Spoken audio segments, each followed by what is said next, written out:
చంద్రుడి కటాక్షం కారణంగా మే 28 నుంచి 30 వరకు మాత్రం ఇప్పుడు చెప్పే రాశుల వాళ్ళకి ధన ధాన్య యోగాలు రాబోతున్నాయి. ఆ రాశులేంటో చూద్దాం. శ్రీ శ్రీ దుర్గా భవానీ ప్రత్యంగిరాదేవి జ్యోతిష్యాలయం. గురువు గారు ఫోన్ లోనే ముఖాంతరం పరిష్కారం అందిస్తారు. మీ ముఖము, పేరు, గోత్రం చూసి జ్యోతిష్యం చెప్పబడును. వివాహ, ప్రేమ, భార్యాభర్తలు, కుటుంబం, పిల్లలు, ఆరోగ్యం, ఆర్థికం ఇలా అన్ని సమస్యలకు పరిష్కారం చూపబడును. ఒక్క రోజులోనే స్త్రీ పురుష వశీకరణం చేయబడును. మీరెక్కడెక్కడో జ్యోతిష్యం చూపించుకొని నిరాశ చెంది ఉంటే ఆఖరిగా ఒక్కసారి గురువు గారిని సంప్రదించండి. దేవి ఉపాసకులు కామాక్షి ప్రసాద్ గారు. మీరు సంప్రదించవలసిన ఫోన్ నెంబర్ 9177754449.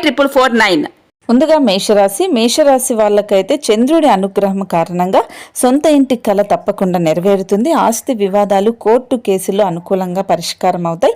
ఆస్తి సంబంధించి ఎక్కువగా పెరుగుతుంది. వీళ్ళకి బాగా డబ్బులు సంపాదిస్తారు. ఇక మిథున రాశి వాళ్ళకు కూడా గురుబలం బాగా ఉండటం వల్ల ఏ ప్రయత్నం తలపెట్టినా తప్పకుండా ఫలిస్తుంది. నిరుద్యోగులకు, ఉద్యోగులకు విదేశీ నుంచి ఆఫర్లు వస్తాయి. విదేశాల్లో స్థిరపడిన వ్యక్తితో పెళ్లి సంబంధం కుదురుతుంది. తండ్రి వైపు నుంచి ఆస్తులు కూడా వస్తాయి. అలాగే కర్కాటక రాశి వాళ్ళకు కూడా అద్భుతంగా కలిసి రాబోతోంది. ఏ ప్రయత్నం చేపట్టినా, ఏ నిర్ణయం తీసుకున్నా తప్పకుండా ఫలిస్తుంది.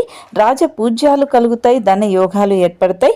అలాగే ఖచ్చితంగా ఇప్పుడు చెప్పే వాటిలో తులారాశి వాళ్ళకు కూడా అద్భుతంగా రాబోతోంది. జీత భత్యాలు పెరుగుతాయి. ఉద్యోగపరంగా ఎటువంటి ప్రయత్నం చేపట్టినా విజయం సాధిస్తారు. ఉద్యోగులకు, నిరుద్యోగులకు విదేశీ అవకాశాలు వచ్చే అవకాశం ఉంటుంది. ఇక కుంభరాశి వాళ్ళకు కూడా చంద్రుడి అనుగ్రహం కారణంగా కోరిన కోరికలు, ఆశలు నెరవేరుతాయి. ఏ ప్రయత్నం తలపెట్టిన విజయమే వీళ్ళ సొంతం అవుతుంది. ఆర్థిక సమస్యలు, ఒత్తిళ్ల నుంచి బయటపడతారు. ఉద్యోగం చేస్తున్న వాళ్ళకి వేతనాలు పెరుగుతాయి. ఉద్యోగ వ్యాపారాల్లో కష్టాల నుంచి బయటపడతారు. మరి ఈ రాశిలో మీ రాశి ఉంటే తప్పకుండా మీరు అదృష్టవంతులే. కామెంట్ చేయండి.